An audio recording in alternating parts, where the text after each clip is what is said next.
तो कैसे हैं आप लोग। आई होप आप सब अच्छे होंगे और मैं आकाश आप सभी का स्वागत करता हूं आपके अपने YouTube channel AKS star classes में। तो बच्चों यह हमारा प्रकाश के अपवर्तन का पार्ट 2 होने वाला है, जिसमें हम लोग कुछ न्यूमेरिकल सॉल्व करेंगे। इन न्यूमेरिकल को सॉल्व करने के बाद हम लोग इस अभ्यास का समापन करेंगे और हम लोग अगले अध्याय की ओर चलेंगे। आइए बच्चों देखते हैं प्रकाश से अपवर्तन से रिलेटेड क्या न्यूमेरिकल होने वाले हैं, इन चीज़ों पे ध्यान देते हैं। यहाँ पे देख पा रहे हैं बच्चों, पहला प्रश्न लिखा हुआ है, कह रहा है कांच के मध्य कांच जल यानी कांच और जल के जो मध्य पृष्ठ हैं उसके बीच क्या ज्ञात करना है, क्रांतिक कोण। बच्चों आपको पता है क्रांतिक कोण को किससे दर्शाते हैं, C से, यानी हमें क्रांतिक कोण क्या करना है, ज्ञात करना। लेकिन किसके लिए, कांच और जल के पृष्ठ के लिए। किसके लिए बच्चों, कांच और जल के पृष्ठ के लिए।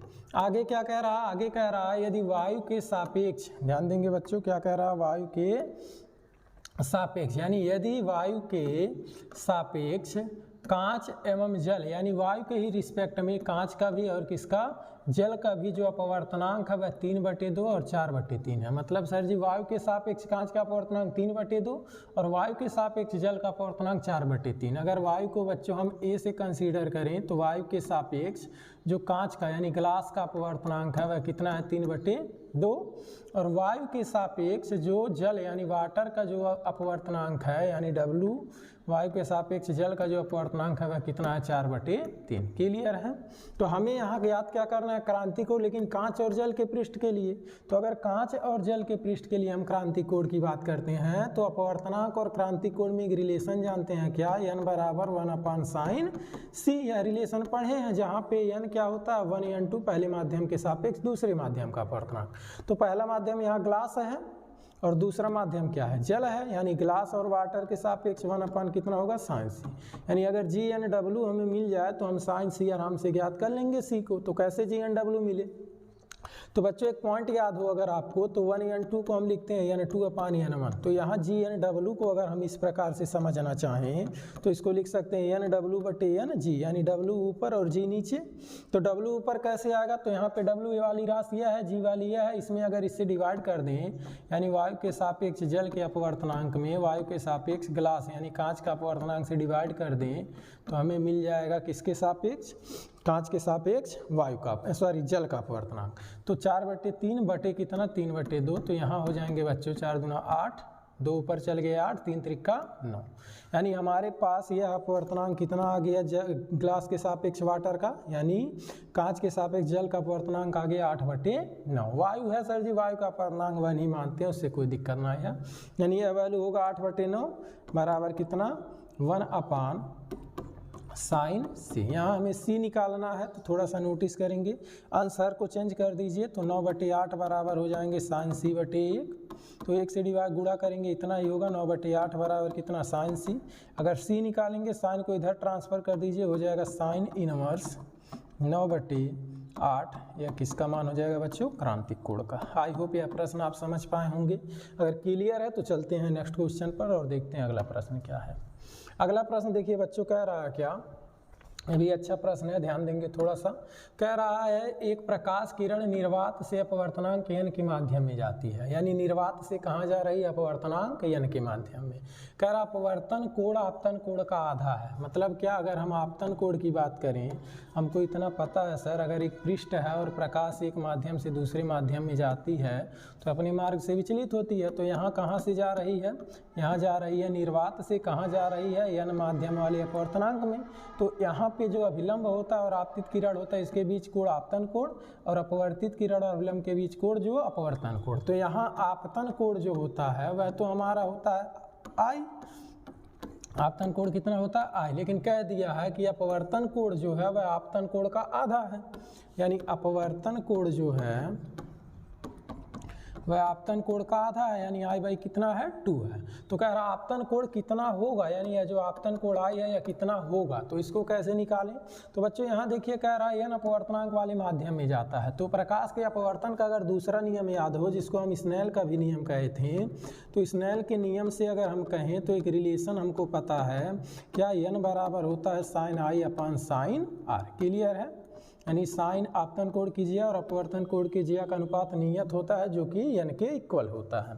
तो यहाँ पे अगर बच्चों n की बात करें तो साइन आई तो साइन आई ही रहेंगे, लेकिन यहाँ पे साइन r जो है यह देख पा रहे हैं r अपवर्तन कोण होता है, कितना दिया है I/2। अब इसको कैसे सॉल्व करें तो बच्चों एक सूत्र छोटा सा याद रखना पड़ेगा, इन चीज़ों को यहाँ से हटा रहे हैं। क्या सूत्र होता है ध्यान देंगे बच्चों, आपने मैथ में पढ़ा होगा, कक्षा 10 में भी पढ़े होंगे, अदरवाइज 11-12 में पढ़े हैं, नहीं पढ़े हैं ध्यान देना। साइन 2 थीटा होता है तो sine 2 sine theta into cos theta, यह एक सूत्र होता है। मतलब यहाँ 2 थीटा होता है तो यहाँ एंगल हाफ आता है इसका, लेकिन अगर बच्चों इसी को हम थीटा कर दें तो यह कितना हो जाएगा, साइन थीटा/2, ये भी हाफ हो जाएगा, ये भी हाफ हो जाएगा, बिल्कुल सर जी। तो यहाँ थीटा की जगह क्या है, आई है, तो हम लिख सकते हैं साइन आई बराबर 2 साइन I/2 और क्या कॉस I/2, यही तो होगा। तो हम इस जगह पर रख सकते हैं 2 sign I/2 into cos I/2 और बटे क्या हो जाएंगे बच्चों, साइन I/2। तो यह वैल्यू देख पा रहे हैं, इससे निभुक जाएंगे और बचेंगे क्या, n बराबर 2 कॉस I/2। यहाँ 2 गुणे में कहाँ चला जाएगा, बटे में, तो यहाँ आपको मिलेगा n/2 बराबर कॉस I/2। हमें किसका मान चाहिए, I का, कॉस को इधर भेज दीजिए तो बन जाएगा क्या, इनवर्स, यानी कॉस को जब आप इधर भेजेंगे तो हो जाएगा कॉस इनवर्स n/2 बराबर क्या, I/2। 2 बटे में गुणे में भेज दीजिए तो 2 कॉस इनवर्स n/2 बराबर क्या होगा बच्चों, I। क्लियर है। तो यह हमारा आपतन कोण हो जाएगा। ऑप्शन में कोई दिया है इस तरह का, तो यहाँ देख पा रहे हैं यह ऑप्शन बी नंबर दिया है। आगे बढ़ते हैं अगले प्रश्न की ओर, ध्यान से समझ लेंगे। अगला प्रश्न क्या कह रहा है, देखिए बच्चों अगला प्रश्न क्या कह रहा है। अगले प्रश्न में कहा जा रहा है कि वायु में कांच के प्रकाश की चाल इतना है। वायु हो या निर्वात हो, दोनों में लगभग प्रकाश की चाल समान होती है, जिसको हम c से दर्शाते हैं कि इतना दिया है 3 × 10⁸ मीटर प्रति सेकंड। कह रहा है जब यह प्रकाश 1.5 अपवर्तनांक वाले कांच में प्रवेश करता है, कितने अपवर्तनांक वाले, 1.5 अपवर्तनांक वाले कांच में प्रवेश करता है, यानी जो जिस माध्यम में प्रवेश कर रहा है उसका जो अपवर्तनांक है वह कितना है, 1.5। तो कह रहा प्रकाश की चाल, माध्यम में प्रकाश की चाल को v से डिनोट करते हैं, v पूछा है। तो बच्चों एक रिलेशन, बहुत ही अच्छा रिलेशन है कि निर्वात में प्रकाश की चाल बटे किसी माध्यम में प्रकाश की चाल का जो अनुपात होता है वह उस माध्यम के अपवर्तनांक के बराबर होता है जिस माध्यम में प्रकाश जाता है, कहाँ से, निर्वात या वायु से। तो यह वैल्यू कितना दिया है, 1.5 और c का मान सबको पता है, यह कितना होता है 3 × 10⁸ मीटर प्रति सेकंड। नहीं दिया होता तो भी यही वैल्यू रखते हैं। तो v गुणे मांगे या कहाँ चले जाएंगे, बटे में, तो v बराबर 3 × 10⁸ बटे कितना बच्चों, 1.5। 1.5 दूना 3 होते हैं, यानी 2 × 10⁸ मीटर प्रति सेकंड। यानी निर्वात अब जो है जल में प्रकाश की चाल कितना हो जाएगा, 2 × 10⁸ मीटर प्रति सेकंड, जो कि यहाँ पे है। क्लियर है बच्चों। अगले प्रश्न पर चलते हैं, देखते हैं अगला प्रश्न क्या होने वाला है। अगला प्रश्न देख पा रहे हैं, कह रहा है यदि किसी माध्यम में से निर्वात में संपूर्ण आंतरिक परावर्तन के लिए क्रांतिक कोण 30 अंश है। क्रांतिक कोण को किससे दर्शाते हैं बच्चों, c से, जो कि कितना अंश दिया है, 30 अंश। कह रहा तो माध्यम में प्रकाश का वेग कितना, माध्यम में पूछा तो अभी बताएं किसी माध्यम में प्रकाश की चाल को या वेग को v से दर्शाएंगे, और जबकि निर्वात में प्रकाश की चाल को 3 × 10⁸ मीटर प्रति सेकंड से दर्शाएंगे। यह वैल्यू होता है, यह निर्वात में प्रकाश की चाल है, नहीं दिया है तो भी इसको मानेंगे, स्मॉल c है और यह कैपिटल C है। अब देखिए बच्चों अगर हमें v निकालना है तो हमने एक रिलेशन देखा, n बराबर क्या, c/v, निर्वात में प्रकाश की चाल बटे माध्यम में प्रकाश की चाल।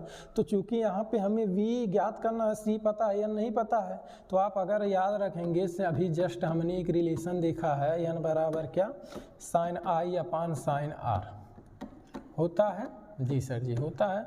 तो अगर हम इसको लिख दें क्या, अच्छा इस रिलेशन को अगर यहाँ अप्लाई करोगे तो I और R नहीं पता है, लेकिन अगर यह रिलेशन अप्लाई करो क्या, स्नेल के नियम के अनुसार, सॉरी अपवर्तनांक और क्रांतिक कोण के संबंध को, तो n को लिख सकते हैं क्या, 1/sin c। तो इसको हम लिख दे रहे हैं n बराबर 1/sin c, या कैपिटल C है और स्मॉल c/v।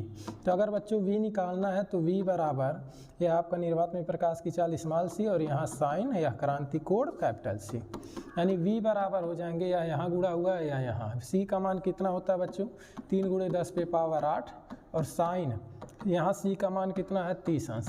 साइन 30 अंश का मान सभी को पता होता है, तो अगर हम लिखें 3 × 10⁸, साइन 30 अंश का मान नहीं याद है तो याद कर लेना 1/2, 2 से काट दोगे तो यह वैल्यू हो जाएगा 1.5 × 10⁸ मीटर प्रति सेकंड। यानी माध्यम में प्रकाश की चाल कितनी हो जाएगी 1.5 × 10⁸ मीटर प्रति सेकंड। कौन सा ऑप्शन है? तो यहाँ पे देख पा रहे हैं यह ऑप्शन बी नंबर सही है। क्लियर है बच्चों? तो शायद इन प्रश्नों को आप समझ पाए होंगे। अगर ये सभी प्रश्न समझ में आए होंगे तो वीडियो को जरूर लाइक कीजिएगा और दोस्तों में शेयर कीजिएगा। मिलते हैं हम लोग नेक्स्ट वीडियो में दूसरे अभ्यास के साथ। आज के लिए इतना ही, तब तक के लिए धन्यवाद। All the very best.